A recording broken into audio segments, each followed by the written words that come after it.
নমস্কার, আমি ঝুমা আর আমার রান্নাবাড়িতে সকলকে জানাই স্বাগত। আবারও আজ অনেকগুলো রেসিপি নিয়ে তোমাদের সামনে চলে এসেছি। আজ এনেছে বোগো মাছ, আর এই বোগো মাছ খেতে কিন্তু দারুণ স্বাদ।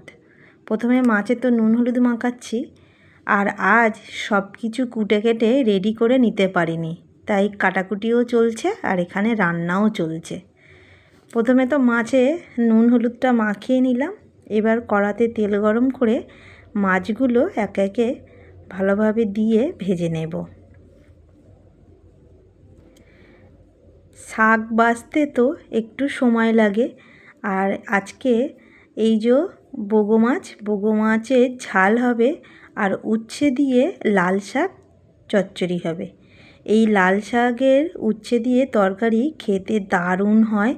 যারা একটু তেতো খেতে ভালোবাসো তাদের জন্য ভীষণ ভালো একটা রেসিপি। আর ওখানে দেখেছো আমি শিলেই সব বাটনা করি বেশিরভাগ দিন, আর যখন সময় থাকে না তখন মিক্সারে বাটি। দেখো, মাছের ঝালের জন্য পেঁয়াজ লঙ্কা ভাজা করে নিয়েছি, তার মধ্যে টমেটোও দিয়ে দিয়েছি, আর নুন হলুদও দিয়েছি। এবার এই যে আদা রসুন বাটা দিয়ে দিলাম, দিয়ে ভালোভাবে কষিয়ে নেব। এই বোগো মাছ খেতে দারুণ স্বাদ, আর যে বোগো মাছগুলো নীল কাঁটা হয় সেগুলো আরও টেস্ট হয়। এবার একটু লঙ্কার গুঁড়ো দিয়ে দিলাম, দিয়ে আরও একটু কষিয়ে নেব।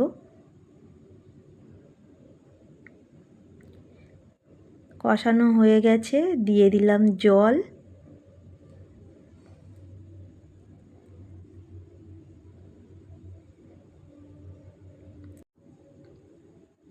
এবার ফুটে গেছে, দিয়ে দেব জিরে মরিচের যে মশলাগুলো বেটে তরকারি দিই সেইগুলো দিয়ে আরও একটু ফুটিয়ে নেব। এর মধ্যে দিয়ে দেব ভেজে রাখা মাছগুলো, আর মাছগুলো কিন্তু আমি খুব ভালোভাবেই ভেজেছি। এই মাছের যেভাবেই রান্না করো একটু বেগুন দিয়ে রান্না করলেও ভালো লাগে। আর এবার দিলাম ধনেপাতা কুচি,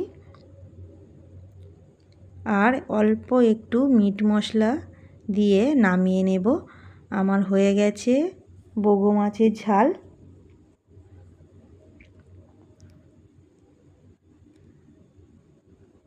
দেখো, এই যে নামিয়ে নিয়েছি। এরপর যে উচ্ছের তরকারিটা করব বলেছি সেটা জিরে আর শুকনো লঙ্কা ফোড়ন দিলাম, দিয়ে দেব উচ্ছেগুলো তোমরা চাইলে আলাদা করে ভেজে নিতেও পারো। আমি আর ভাজলাম না, আগেই উচ্ছেগুলো দিয়ে একটু আলাদা করে ভেজে নিলাম।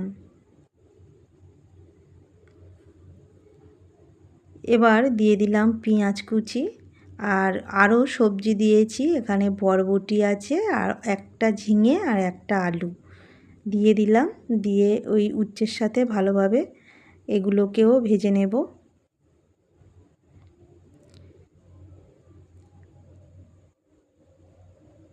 এই তরকারিটা খেতে দারুণ টেস্ট হয়। যদি দুটো বড়ি দেওয়া হতো তাহলে আরও বেশি ভালো লাগতো, কিন্তু আমি ভুলে গেছিলাম বড়ি দিতে। এর মধ্যে দিয়ে দিলাম ওই আদা রসুন বাটা অল্প একটু রেখে দিয়েছিলাম, আর ওই প্রত্যেক দিনের যে মশলাগুলো তরকারিতে দেওয়া হয় সেই মশলা বাটা দিয়ে অল্প নুন হলুদ দিয়ে ভালোভাবে কষিয়ে নিয়েছি। এবার এই লাল শাকগুলো এর মধ্যে দিয়ে দিলাম,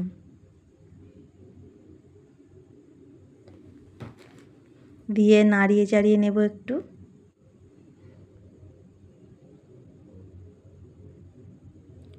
দেখো, একদম কমে গেছে। এবার একটা থালা দিয়ে চাপা দিয়ে দিয়ে কষে নিয়ে আর অল্প পরিমাণে জল দিলাম সবজিটা গলার মতো। এই রান্নাটা চিংড়ি মাছ দিয়েও করলেও দারুণ লাগে, আর আমার বাড়ি তো মানে আমার কর্তার প্রিয় খাবার উচ্ছে, তাই প্রত্যেক দিন প্রায় উচ্ছে নিয়ে আসে।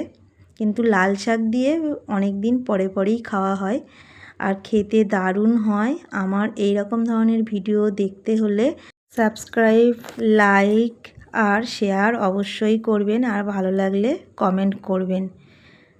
আমি আলাদা করে বাটিতে নিয়ে একটু চেক করে দেখছিলাম, খেতে কিন্তু দারুণ হয়েছে।